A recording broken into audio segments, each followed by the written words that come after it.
Hi friends, welcome to Malnad simple recipes. ಇವತ್ತು ನಾನು restaurant ಸ್ಟೈಲಲ್ಲಿ ಜೀರಾ ರೈಸು ಮತ್ತು ಅದಕ್ಕೆ ಬೆಸ್ಟ್ ಕಾಂಬಿನೇಷನ್ ಆಗಿರುವಂತಹ ಹೆಸರುಬೇಳೆ ದಾಲ್ ಫ್ರೈಯನ್ನು ಮಾಡ್ತಾಯಿದ್ದೇನೆ.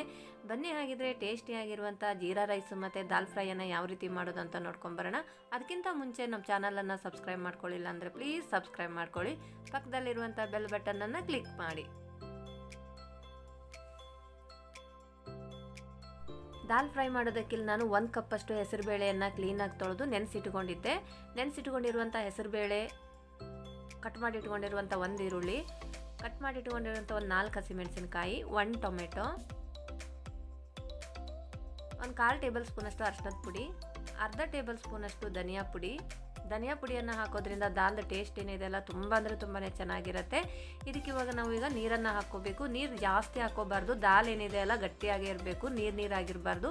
ಬೇಳೆ ಬೇಯಷ್ಟು ನೀರನ್ನು ಹಾಕಿದ್ದಕ್ಕೆ ಇವಾಗ 1 ಟೇಬಲ್ ಸ್ಪೂನಷ್ಟು ಎಣ್ಣೆನ ಹಾಕಿ ಚೆನ್ನಾಗಿ ಒಂದ್ಸರಿ ಮಿಕ್ಸ್ ಮಾಡಿಕೊಂಡು ಕುಕ್ಕರ್ ಲಿಡ್ಡನ್ನು ಕ್ಲೋಸ್ ಮಾಡಿ 3 ವಿಸಿಲನ್ನು ಮಾಡ್ಕೊಳ್ತಾ ಇದ್ದೇನೆ. ಬೇಳೆ ಏನಿದೆ ಅಲ್ಲ ಮೆತ್ತಗೆ ಸಾಫ್ಟಾಗಿ ಬೆಂದಿರಬೇಕು, ಅಂದ್ರೇ ಈ ದಾಲ್ ಚೆನ್ನಾಗಿರುತ್ತೆ. ಲಿಡ್ಡನ್ನು ಕ್ಲೋಸ್ ಮಾಡಿ 3 ವಿಸಿಲನ್ನು ಮಾಡ್ಕೊಳ್ಳೋಣ. ನೋಡ್ಬೋದು, ಇಲ್ಲಿ ನಾನು 3 ವಿಸಿಲನ್ನು ಮಾಡ್ಕೊಂಡಿದ್ದೇನೆ. ಕುಕ್ಕರ್ ಕೂಡ ತಣ್ಣಗಾಗಿದೆ. ಇವಾಗ ಓಪನ್ ಮಾಡಿ ತೋರಿಸ್ತೇನೆ. ಬೇಳೆ ಎಷ್ಟು ಚೆನ್ನಾಗಿ ಸಾಫ್ಟಾಗಿ ಮೆತ್ತಗೆ ಬೆಂದಿದೆ ಅಂದ್ಕೊಂಡು ಈ ರೀತಿ ಬೇಳೆ ಸಾಫ್ಟಾಗಿ ಬೆಂದಿರಬೇಕು. ಆಮೇಲೆ ದಾಲ್ ಏನಿದೆ ಅಲ್ಲ ಗಟ್ಟಿಯಾಗಿ ಇರಬೇಕು, ನೀರಾಗಿರಬಾರ್ದು. ನಿಮಗೆ ಸ್ವಲ್ಪ ನೀರು ಬೇಕು ಅನಿಸಿದ್ರೆ ಇವಾಗೇ ನೀರನ್ನು ಹಾಕಿ ರುಚಿಗೆ ತಕ್ಕಷ್ಟು ಉಪ್ಪನ್ನು ಸೇರಿಸ್ಕೊಂಡು ಒಂದು ಕುದಿಸ್ಕೋಬೇಕಾಗತ್ತೆ. ನಾನಿಲ್ಲಿ ನೀರನ್ನು ಸೇರಿಸ್ಕೊಳ್ತಾ ಇಲ್ಲ. ಇದಕ್ಕೆ ಇವಾಗ ರುಚಿಗೆ ತಕ್ಕಷ್ಟು ಉಪ್ಪನ್ನು ಹಾಕಿ ಒಂದು ಸರಿ ಚೆನ್ನಾಗಿದ್ದನ್ನ ಮಿಕ್ಸ್ ಮಾಡಿಕೊಂಡು ಒಂದು ಸೈಡ್ ಎತ್ತಿಟ್ಕೊಳ್ಳೋಣ.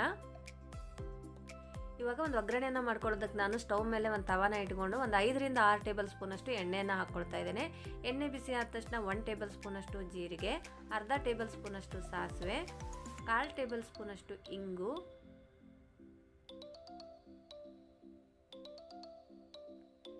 ಜಜ್ಜಿಟ್ಕೊಂಡಿರುವಂತಹ 1 ಬೆಳ್ಳುಳ್ಳಿ,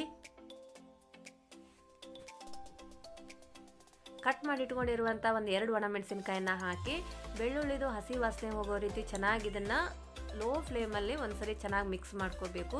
ಒಗ್ಗರಣೆ ಏನಿದೆ ಎಲ್ಲ ಸಿಡಿಸ್ಕೋಬಾರ್ದು. ಚೆನ್ನಾಗಿದನ್ನ 1 ನಿಮಿಷ ಲೋ ಫ್ಲೇಮಲ್ಲೇ ಈ ರೀತಿ ಬೆಳ್ಳುಳ್ಳಿ ಕೆಂಪಾಗೋ ರೀತಿ ಇದನ್ನು ಚೆನ್ನಾಗಿ ಫ್ರೈ ಮಾಡ್ಕೋಬೇಕು.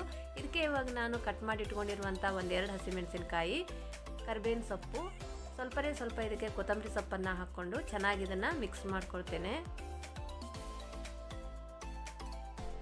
ಒಗ್ಗರಣೆಯನ್ನು ಆದಷ್ಟು ಲೋ ಫ್ಲೇಮಲ್ಲೇ ಮಾಡ್ಕೋಬೇಕು. ಹೈ ಫ್ಲೇಮಲ್ಲಿ ಇಟ್ಕೊಳ್ಳೋದ್ರಿಂದ ಒಗ್ಗರಣೆ ಏನಿದೆ ಎಲ್ಲ ಸೀದೋಗ್ಬಿಡುತ್ತೆ, ಅವಾಗ ಟೇಸ್ಟ್ ಚೆನ್ನಾಗಿರೋದಿಲ್ಲ. ನೋಡ್ಬೋದು, ಇಲ್ಲಿ ಒಗ್ಗರಣೆ ಆಲ್ಮೋಸ್ಟ್ ರೆಡಿ ಆಗಿದೆ. ಇದಕ್ಕೆ ಇವಾಗ 1/4 ಟೇಬಲ್ ಸ್ಪೂನಷ್ಟು ಅರಿಶಿನದ ಪುಡಿಯನ್ನು ಹಾಕ್ಕೊಳ್ತಾ ಇದ್ದೇನೆ. ನಾನು ಬೇಳೆ ಬೇಯಿಸುವಾಗ ಕೂಡ ಅರಿಶಿನದ ಪುಡಿಯನ್ನು ಹಾಕಿದ್ದೆ. ಈ ರೀತಿ ಒಗ್ಗರಣೆಗೆ ಹಾಕೋದ್ರಿಂದ ದಾಲ್ ಕಲರ್ ಏನಿದೆ ಅಲ್ಲ ತುಂಬಾ ಚೆನ್ನಾಗಿ ಬರುತ್ತೆ. ಒಗ್ಗರಣೆ ರೆಡಿ ಆಗಿದೆ. ಇದಕ್ಕೆ ಇವಾಗ ನಾವು ಬೇಯಿಸಿಟ್ಕೊಂಡಿರುವಂಥ ಬೇಳೆಯನ್ನು ಹಾಕಿ ಒಂದು ಪ್ಲೇಟನ್ನು ಮುಚ್ಚಿ 1-2 ನಿಮಿಷ ಇದನ್ನು ಹಾಗೆ ಬಿಟ್ಬಿಡಬೇಕು. ನೋಡ್ಬೋದು ಎಷ್ಟು ಸೂಪರಾಗಿ, ಎಷ್ಟು ಕಲರ್ಫುಲ್ಲಾಗಿ ಕಾಣ್ತಾ ಇದೆ ಅಂದ್ಕೊಂಡು ತುಂಬ ಅಂದರೆ ತುಂಬಾ ಟೇಸ್ಟ್ ಆಗಿರುತ್ತೆ ಫ್ರೆಂಡ್ಸ್. ಈ ದಾಲ್ ಮಾತ್ರ ಒಮ್ಮೆ ಖಂಡಿತವಾಗಿ ಈ ರೀತಿಯಾಗಿ ಹೆಸರುಬೇಳೆ ದಾಲನ್ನು ಟ್ರೈ ಮಾಡಿ ನೋಡಿ. ನೋಡ್ಬೋದು, ಇದು ರೆಡಿ ಆಗಿದೆ. ಇದಕ್ಕೆ ಇವಾಗ ಕೊನೆಯದಾಗಿ ನಾನು ಕೊತ್ತಂಬರಿ ಸೊಪ್ಪನ್ನು ಹಾಕಿ ಗಾರ್ನಿಷಿಂಗ್ ಮಾಡ್ಕೊಳ್ತೇನೆ. ಜೀರಾ ರೈಸನ್ನು ಮಾಡೋದಕ್ಕೆ ಸ್ಟವ್ ಮೇಲೆ ಒಂದು ತವಾನ ಇಟ್ಕೊಂಡು 1 ಟೇಬಲ್ ಸ್ಪೂನಷ್ಟು ತುಪ್ಪವನ್ನು ಹಾಕ್ಕೊಂಡಿದ್ದೇನೆ. ತುಪ್ಪ ಹಾಕ್ಕೊಂಡ ತಕ್ಷಣ ಇದಕ್ಕೆ ಇವಾಗ ನಾನು 8 ರಿಂದ 10 ಟೇಬಲ್ ಸ್ಪೂನಷ್ಟು ಎಣ್ಣೆಯನ್ನು ಹಾಕ್ಕೊಂಡಿದ್ದೇನೆ. ನೀವು ತುಪ್ಪ ಬೇಡ ಅಂದಲ್ಲಿ ಸ್ಕಿಪ್ ಕೂಡ ಮಾಡ್ಬೋದು, ಅಥವಾ ತುಪ್ಪದಲ್ಲಿ ಕೂಡ ಇದನ್ನು ಮಾಡ್ಬೋದು. ಎಣ್ಣೆ ಬಿಸಿ ಆದ ತಕ್ಷಣ 1 ಟೇಬಲ್ ಸ್ಪೂನಷ್ಟು ಜೀರಿಗೆನ ಹಾಕ್ಕೊಳ್ತಿದ್ದೇನೆ. ಜೀರಾ ರೈಸಿಗೆ ಜೀರಿಗೆನ ಒಂದು ಸ್ವಲ್ಪ ಜಾಸ್ತಿನೇ ಹಾಕ್ಕೋಬೇಕು. ಜೀರಿಗೆನ ಹಾಕಿ 1 ನಿಮಿಷ ಇದನ್ನು ರೋಸ್ಟ್ ಮಾಡ್ಕೋಬೇಕು. ಜೀರಿಗೆ ಹಸಿಯಾಗಿರಬಾರ್ದು. ಜೀರಿಗೆದೆಲ್ಲ ಕಲರ್ ಚೇಂಜ್ ಆಗಬೇಕು. ನೋಡ್ಬೋದು, ಇಲ್ಲಿ ಜೀರಿಗೆದು ಕಲರ್ ಚೇಂಜ್ ಆಗಿದೆ. ಇದಕ್ಕೆ ಇವಾಗ ಕಟ್ ಮಾಡಿ ಇಟ್ಕೊಂಡಿರುವಂಥ 4 ಹಸಿಮೆಣಸಿನಕಾಯಿ,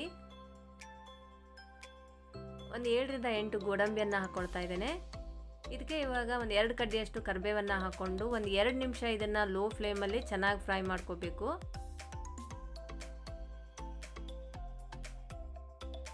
2 ನಿಮಿಷ ಇಲ್ಲಿ ನಾನು ಲೋ ಟು ಮೀಡಿಯಂ ಫ್ಲೇಮಲ್ಲಿ ಫ್ರೈ ಮಾಡ್ಕೊಂಡಿದ್ದೇನೆ. ಚೆನ್ನಾಗಿ ಫ್ರೈ ಆಗಿದೆ. ಇದಕ್ಕೆ ಇವಾಗ ನಾವು ಮಾಡಿಟ್ಕೊಂಡಿರುವಂಥ ಅನ್ನವನ್ನು ಹಾಕ್ಕೊಳ್ಳೋಣ. ನಾನು ಆಲ್ರೆಡಿ ಅನ್ನವನ್ನು ಮಾಡಿಟ್ಕೊಂಡಿದ್ದೇನೆ. ಅನ್ನವನ್ನು ಮಾಡಿ ತಣ್ಣಗಾದ್ಮೇಲೆ ಇದಕ್ಕೆ ಅನ್ನವನ್ನು ಹಾಕ್ಕೋಬೇಕು. ಮಾಮೂಲಾಗಿ ಮನೆಯಲ್ಲಿ ನಾವು ಯಾವ ಅಕ್ಕಿಯನ್ನು ಯೂಸ್ ಮಾಡ್ತೇವಲ್ವ ಅದೇ ಅಕ್ಕಿಯಿಂದ ಅನ್ನವನ್ನು ಮಾಡಿಕೊಂಡು ಇಟ್ಕೊಂಡಿದ್ದೇನೆ ನಾನು. ಇದಕ್ಕೆ ಇವಾಗ ರುಚಿಗೆ ತಕ್ಕಷ್ಟು ಉಪ್ಪನ್ನು ಹಾಕಿ 2 ರಿಂದ 3 ನಿಮಿಷ ಲೋ ಟು ಮೀಡಿಯಂ ಫ್ಲೇಮಲ್ಲಿ ಅನ್ನವನ್ನು ಚೆನ್ನಾಗಿ ಫ್ರೈ ಮಾಡ್ಕೋಬೇಕು. ಈ ರೀತಿ ಅನ್ನ ಉದುರಾಗಿ ಮಾಡ್ಕೊಂಡಿರಬೇಕು, ಮುದ್ದೆ ಥರ ಆಗಿರಬಾರ್ದು, ಚೆನ್ನಾಗಿರೋದಿಲ್ಲ.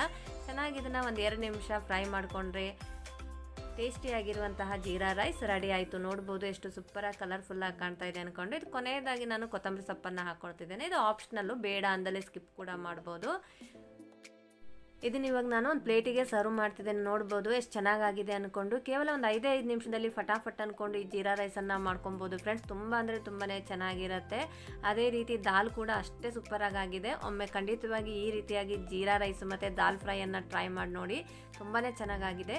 ಈ ವಿಡಿಯೋ ನಿಮಗೆ ಇಷ್ಟವಾದಲ್ಲಿ ಲೈಕ್ ಮಾಡಿ, ಶೇರ್ ಮಾಡಿ ಆ್ಯಂಡ್ ಸಬ್ಸ್ಕ್ರೈಬ್ ಮಾಡ್ಕೊಳ್ಳಿ.